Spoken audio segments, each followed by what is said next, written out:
Insane man. Brutal assault on Miss Agnes McPhee. Work of highway robber. Chatelaine bag of the victim found 1/8 of a mile from scene of assault. Thrown away after it had been emptied of contents. Promising clue being worked by police.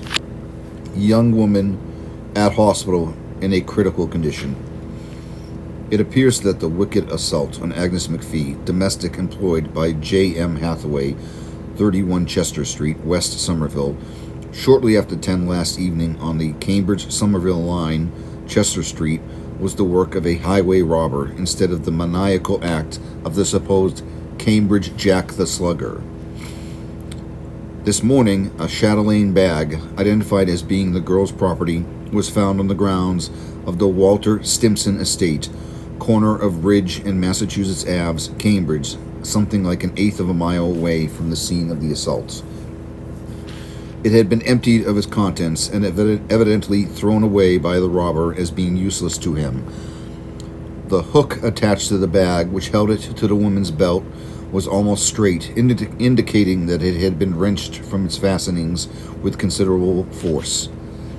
The police have found evidence this morning that a strange man was patrolling Chester Street some 15 to 20 minutes before and after 10 o'clock.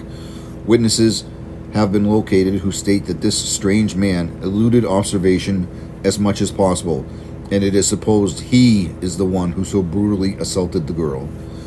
Chief Inspector Murray and Inspector McBride of the Cambridge Police Force and Lieutenant Eugene Carter of the Somerville Police have combined to try and solve the mystery surrounding the unknown man. The scene of the assault is one that is well adapted for a crime of the kind committed.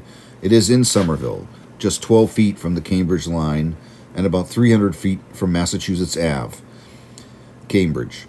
Between the line dividing the cities and the avenue, 16 heavy elm trees cast deep shadows, and although an electric light is within 70 feet of the spot, Chester Street is so dark that it is impossible to penetrate the blackness after nightfall. The police found a large clot of blood on the lawn in front of the house, 11 Chester Street, where Miss McPhee fell. When the assault happened, there was no one on the street, but the people in the vicinity had not yet retired for the night. Miss McPhee screamed loudly as each blow struck her and was heard by many of the residents, who rushed out at once to determine the cause of the cuttery.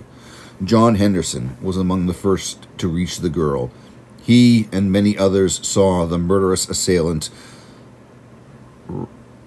rustling rapidly towards Massachusetts Ave, where he disappeared in the direction of Ringe Ave.